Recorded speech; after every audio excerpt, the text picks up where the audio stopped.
Tous sont allés en Côte d'Ivoire, les Djankas sont allés en Côte d'Ivoire après, avant d'aller en France. Et après, il n'y avait pas une base.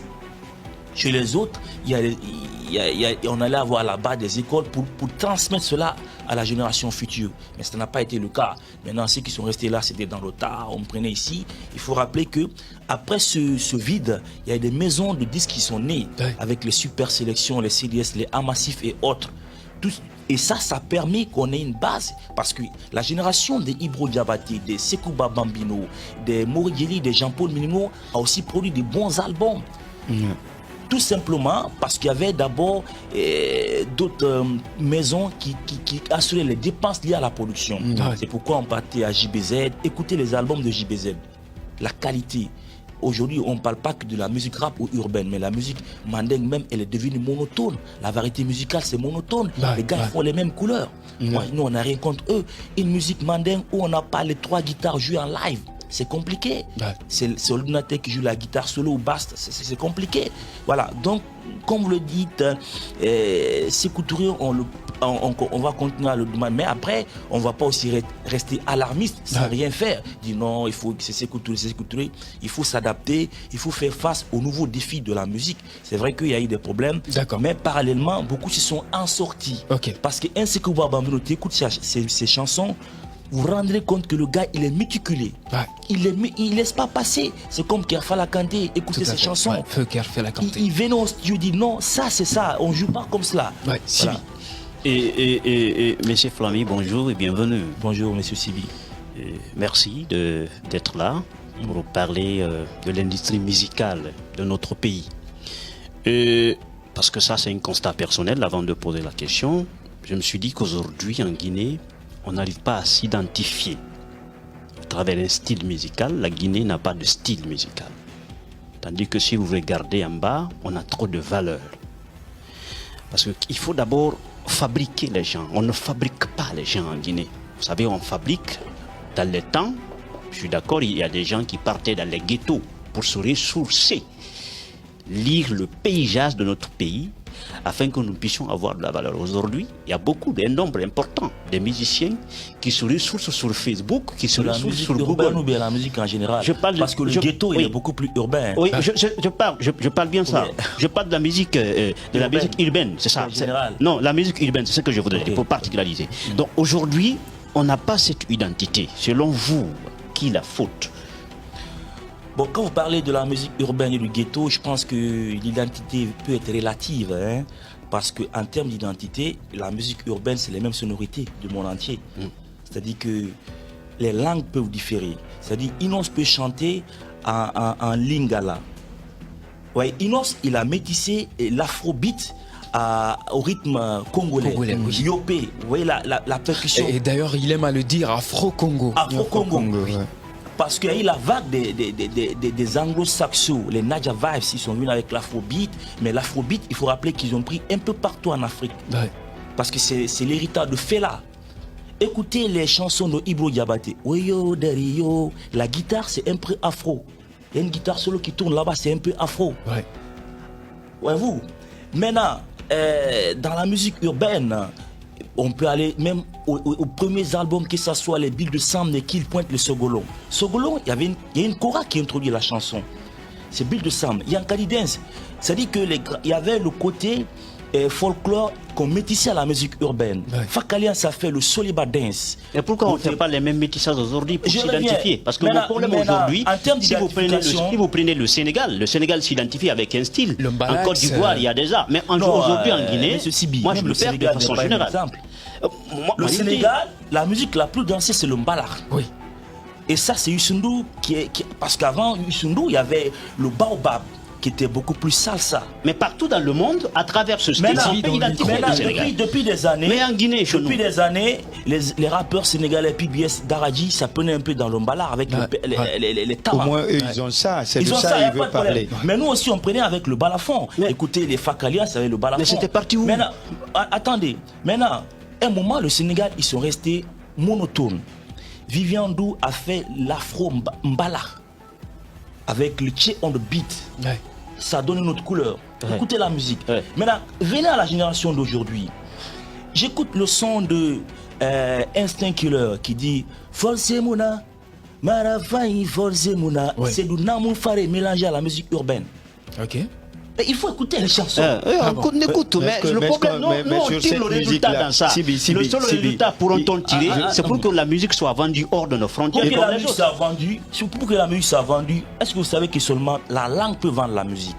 La langue seulement. Seulement la langue. La langue. Mais la musique n'est pas vendue parce que vous chantez en Yankadi ou bien en Man et en Soli. Pour que la musique soit vendue, là c'est notre lobbying. Okay. Le lobbying là, il y a le positionnement des grands médias internationaux. Okay. C'est-à-dire que vous savez, oui, et c'est là-bas on faillit, nous les francophones. On ne met pas beaucoup d'argent dans l'industrie. Ça, je suis d'accord. On n'est même pas. Est-ce que vous savez que les Burna Boy, c'est 200 millions de dollars investis que pour la diffusion de la musique. Un son qui sort au Nigeria, on le retrouve aux États-Unis, en Angleterre, partout au même moment. Un son de King Alasko, de André Flammy qui sort ici, il va faire 6 mois qu'il passe. Moi, je me dis que cela dépend du contenu de la musique. Aujourd'hui, la musique n'a pas de frontières. Voilà. Non, c'est ça. Je dis la musique n'a pas de frontières, je le dis en connaissance de cause, parce que si le contenu est bombardant, mais attention, on va vous suivre. Monsieur Sibi, moi je parle pas de moi. Écoutez le dernier album des Banlieusards, Moumoki. Il y a de la Guinée ou pas? Si, il y a de la Guinée. On retrouve de la Guinée. Et le morceau en poulard, il y a de la Guinée ou pas? Tout à fait. Écoutez Saïfon Baldé. Il y a la musique pastorale à la musique urbaine. Mais par rapport à la visibilité de tout ça, qu'est-ce qui n'a pas marché? La musique elle est bonne ou pas? Mais c'est consommable. Écoutez le morceau de Fagidi. Chéri, Mami Landofima. C'est Petit Condé qui joue la guitare, qui rend cela original. Mais si le morceau n'est pas diffusé dans le monde entier, ça c'est plus la faute de Fagidi. D'accord. C'est la machine qu'on n'a pas. On n'a pas l'argent. Non. D'accord. Parlant de machine d'ailleurs, on est en train de parler d'industrie musicale. C'est là-bas. Alors, dites-nous, vous en tant qu'artiste, chanteur et promoteur culturel, c'est quoi normalement le schéma d'une véritable industrie musicale? Le schéma, c'est l'argent et la formation. Ok. Quand je dis l'argent, les moyens, il y a les moyens financiers et les ressources humaines. C'est-à-dire un artiste, il doit avoir des gens bien formés autour de lui. Que ce soit le promoteur, le manager, son booker.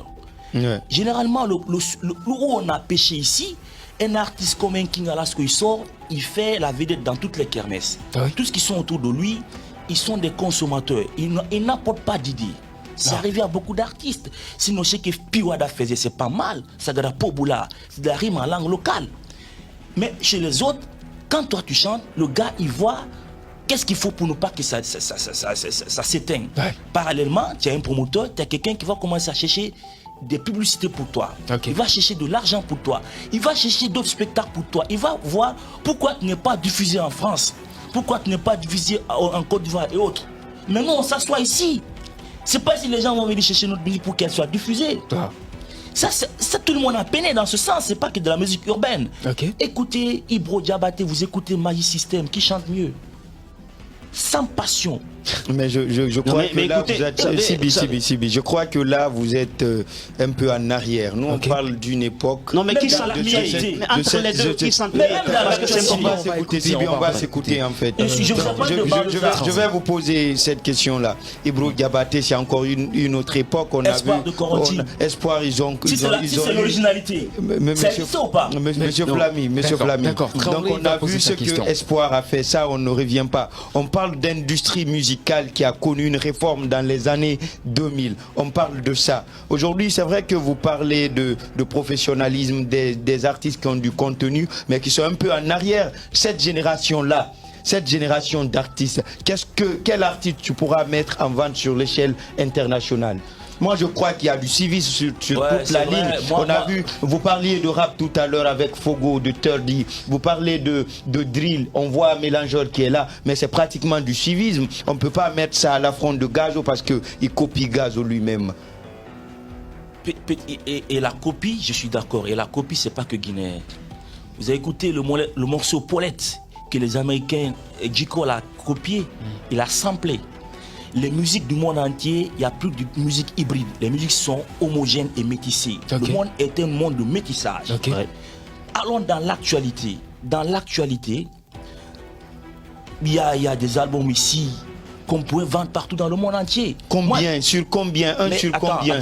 Vous ne pouvez pas prendre 2 contenus ou 2 albums pour mesurer à l'envergure de toute une industrie. On n'a pas besoin de ça. On ne parle pas d'un artiste, de 2 ou 3 artistes. On parle de tout un État, de la culture de tout un État. Monsieur Traoré, je ne vous comprends pas. Dans un État, il faudrait bien commencer par 1, 2, 3, 4 pour que la machine s'ouvre. Je vous donne un exemple. Il y a 15 ans, on ne connaissait pas Rema. Il y a 15 ans, les P-Square ont ouvert la route. Vrai ou faux? Tu es d'accord avec moi? Allez-y. Non, il y a 15 ans, on ne connaissait pas Davido. Mais qui a ouvert la route? P-Square. Puisqu'ils ont tourné, ils ont fait d'abord le tour du monde. À un moment, on les reçoit sur RFI. On leur demande, mais vous vendez combien? Il dit non. Mais c'est parce que vous ne connaissez pas. Nous seulement au Nigeria, on vend 5 millions de cassettes, 5 millions de disques. Parce que le Nigeria, c'est 220 millions d'habitants. Alors qu'un album qui marche en France, c'est 100 000, 200 000, il a des disques de platine. Mais les Nigériens ont compris qu'ils sont forts. Ils disent non, on va aller conquérir le monde. Les pistes qu'on voit la route, là, ça a suivi. Mais ils ne sont pas allés tout seuls, ils ont eu des soutiens. Mais c'est ce que je vous dis, ils ont eu des soutiens. La machine. Et ce soutien dont je suis d'accord que ce soutien dont je parle, je ne parle pas que de soutien financier. Quand vous écoutez Puisque tout à l'heure, vous voyez des valeurs du Nigeria. Mais il ne faut pas que vous sabotez, il ne faut pas que vous remettiez tout à zéro. Ça, je ne suis pas d'accord avec vous. Il y a les promoteurs qui sont là. Non, ça marche en Guinée maintenant. Les premières chansons depuis Puisqu'on sentait beaucoup plus du R&B, de l'exportation américaine. Après, ils ont fait No Easy. Ils ont commencé à mettre les pieds nigériens. Quand ils ont signé avec... Parce qu'ils ont compris qu'ils ne sont pas connus à l'extérieur. Ils ont calculé le deal. Et quand on a eu besoin d'eux, ils ont fait un deal. Joe, on te représente en Afrique, mais tu nous ouvres les portes de l'Amérique. Voilà Rick Ross qui vient sur l'album. Chopma Money a été remixé sans changer les kits. Tu es d'accord avec moi? Maintenant, en retour, les gars, ils pénètrent. Pourquoi? Les frontières. Mais c'est un deal que les gars ont fait. Je vais vous dire c'est quoi. Pourquoi je vais vous dire. Au-delà de l'accompagnement, c'est du contenu et du talent. Non, vous allez tout nier sauf ça.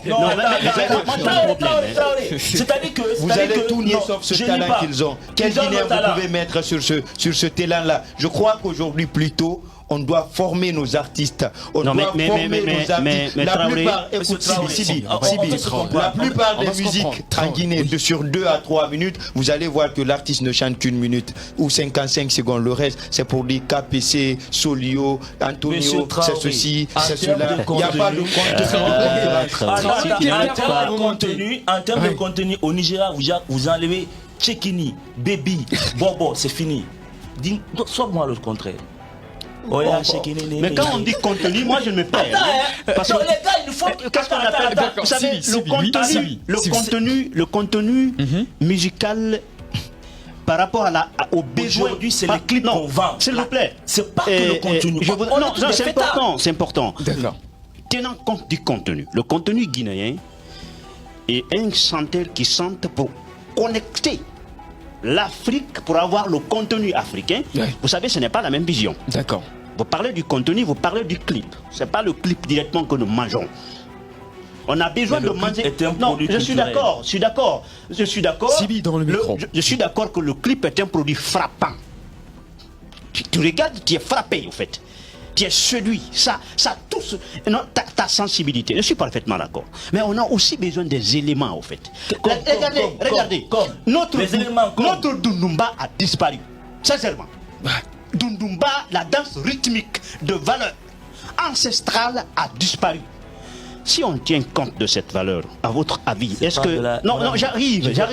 Non, j'arrive. À votre avis, à qui la faute? Pourquoi jusqu'à présent, nous, avec cette génération, où situer les responsabilités? Il y a les responsabilités artistiques. Il y a l'état du pays.